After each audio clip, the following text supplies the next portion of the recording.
자, 안녕하십니까. 자, 오늘 이 시간에는 우리 2023년도 빅데이터 분석기사 사회실기 필답형, 작업형 해설 강의를 진행을 하도록 하겠습니다. 먼저 해설 강의에 앞서서 이번 차시의 특징점을 먼저 설명해 드리고 우리 보건 해설 강의를 진행을 할까 합니다. 우리 필답형 문제 10문항이 당연히 출제가 되었고 이번 차시에 한 가지 주요한 부분이 있다고 한다면 우리 2회차, 3회차 때 출시됐던 인공신경망의 가중합산 계산 문제가 등장하지 않았다는 부분 있고 또한 우리 3회 때 출제됐던 서포트 벡터 머신 SVM에 관련된 정의 문제가 반복해서 출제됐다는 게 특징이라고 할 수가 있겠습니다. 또 하나 우리 하드과 관련된 에코시스템의 스쿱이 출제가 되었는데요. 아무래도 다음 차시 5회, 6회 때도 역시 에코시스템에 관련된 소프트웨어 정의를 물어보는 문제 당연히 예상해 볼 수 있는 문제라고 할 수가 있겠습니다.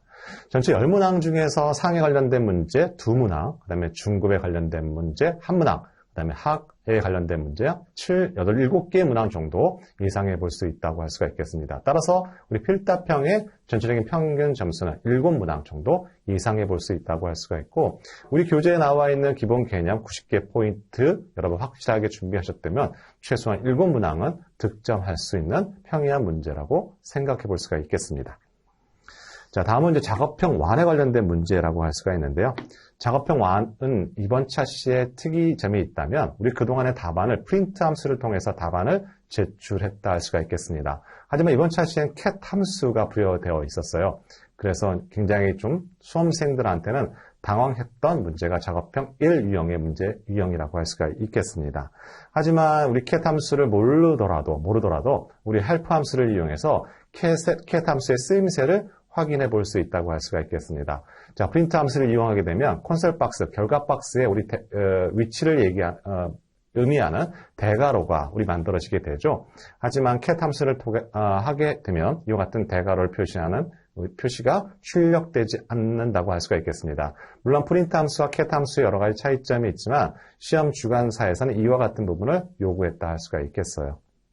그래서 cat 함수만 써도 우리가 원하고자 하는 답안 제출은 충분히 가능했다고 할 수가 있겠습니다.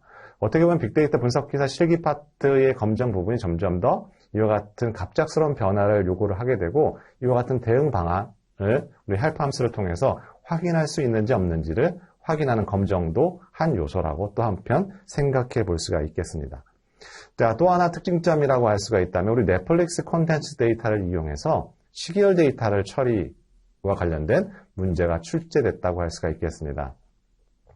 물론 여러분이 데이터가 많다 보니까 다 일일이 다 손으로 확인을 하는 수험생도 있었고요.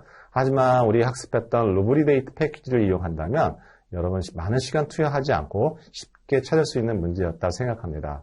앞으로 작업형 1 유형에서는 이와 같은 시계열 데이터를 가지고 변별력을 부여하게 되는 문제가 굉장히 출제가 많을 거라고 저는 예상을 한다 할 수가 있겠습니다. 다음은 작업형 2 유형이라고 할 수가 있겠습니다. 자, 작업형 2 유형의 특징점이라고 할 수가 있다면 우리 그동안에 2개의 분류 모형을 만들게 되는 거가 바로 대표적인 제2 작업형 유형이라고 할 수가 있겠어요. 또한 평가 지표도 ROC, UC를 가지고 평가하는 방법이라고 할 수가 있겠습니다. 하지만 이번 차시에 등장했던 것은 멀티 클래스 문제가 등장했다고 할 수가 있겠어요. 말 그대로 목표 변수가 4개의 세그멘테이션으로 구성이 되어 있고 이와 같은 분류 모형을 만드는 거라고 할 수가 있겠습니다. 우린 제2 작업형을 만들 때 캐럿 패키지와 레시피 패키지를 이용한다 할 수가 있겠어요. 근데 캐럿 패키지 중에서 우리 중요한 함수가 하나가 있겠죠. 2가지가 있죠. 우리 train controller 함수와 train 함수를 이용하게 되는데요. 우리 train controller 함수 안에 우리 summary function이라는 옵션, 인자가 있다고 할 수가 있겠습니다. 이 인자의 역할은 어떤 것이냐면 관측치와 기대치를 측정을 해서 측정 정도를 함수에 전달하는 역할을 한다고 할 수가 있겠어요. 따라서 우리 2개의 분류 모형일 때는 반드시 써야 된다. 그 값이 to class summary로 써야 되고 우리 ROC의 의식은 확률 값을 우리 확인해야 되죠. 그래서 우리는 이와 관련된 크로스 프롭스를 true로 해놔야지만 한다고 할 수가 있겠습니다. 하지만 이번 차시에는 4개의 분류 모형, 다분류 모형이 등장했다고 할 수가 있겠어요. 따라서 우리 시험 문제 제2 작업형에서는 이 2가지 옵션, 인자를 사용하지 않고 하는 것이 첫 번째 여러분이 실행해야 할 방법이라고 할 수가 있겠습니다. 또 하나 이번 차시의 특징점이라고 한다면 우리 기존에는 ROC, AOC를 가지고 평가를 했다고 할 수가 있겠습니다. 하지만 이번 차시에는 매크로 F1 값을 요구한다고 할 수가 있어요. 여러분한테는 굉장히 낯선 평가 지표라고 할 수가 있겠지만 일반 캐글에서의 그 대회 시합에서는 이와 같은 매크로 F 값도 많이 이용한다고 할 수가 있겠습니다. 자, 이와 같은 두 가지 특징을 갖고 있는 것이 이번 차시에 우리 해당되는 제2 작업형의 출제 유형이라고 할 수가 있겠습니다.